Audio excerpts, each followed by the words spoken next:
조선민주주의인민공화국 국무위원회 위원장이시며 조선민주주의인민공화국 무력 최고 사령관이신 우리 당과 국가 무력의 최고 용도자 김정은동 측에서 7월 25일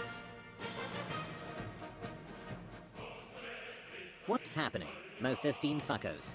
When the dear leader requested me personally to present this feature, as you can probably imagine, I just couldn't say no. Today we will be having a look at the greatest game to come out of the Democratic People's Republic of Korea, Pyongyang Racer. Let's get into it.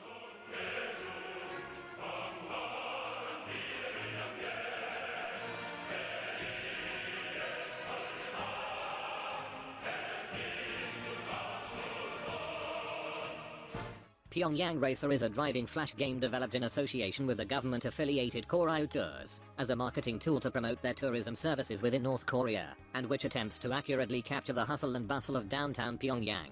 The name itself is deceiving, as you don't actually race anything in Pyongyang Racer.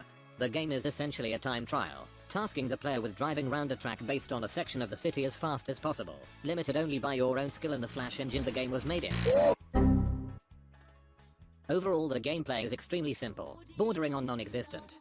There are only a handful of obstacles on the track, which I presume to be cardboard cutouts of cars and buses, since they don't move at all. Hitting these cars 3 times gives you a game over, though the only time these provide an actual challenge is when they place one right behind one of the collectibles.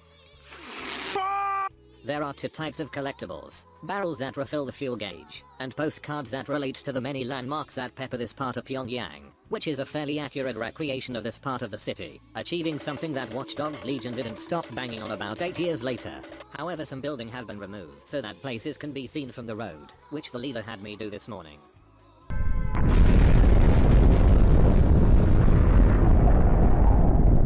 Pyongyang Racer's biggest issue is that beyond the initial curiosity and novelty factor, there is quite literally nothing to maintain the player's interest after the first run. When the "Yes mate, this was made by North Korea, that's fucking mental mate," has faded away, and you play for any amount of time, you realize how truly bland the game is. The controls work fine, but provide about as much excitement as receiving a lobotomy, and the lack of obstacles on the track gives the game a feel of a sightseeing tour more than a time trial or race. Ironic considering who helped design this fucking cure of insomnia. Honestly, the most fun you can have is slapping the shit out of a horn. Listen to this funny sound.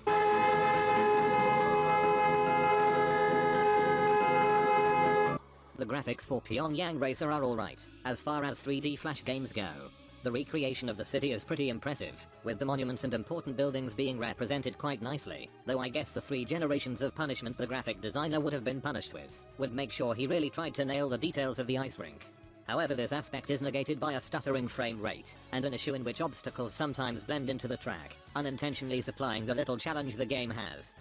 The soundtrack, however, is pretty much the high point of the Pyongyang Racer experience. What few tracks the game has are quite charming, in an early flash game sort of way where it doesn't really fit the game, since none of them sound like songs from a racing game title. Wreckfest soundtrack this is not. Overall, Pyongyang Racer is little more than a novelty. Something to gawk at for 5 minutes. To be honest, if a trip to North Korea is as boring as this game, then I wouldn't recommend doing either. Anyway, I'll be off now. It looks like my critique has destabilized the North Korean regime. I thought it would have taken a bit more than that.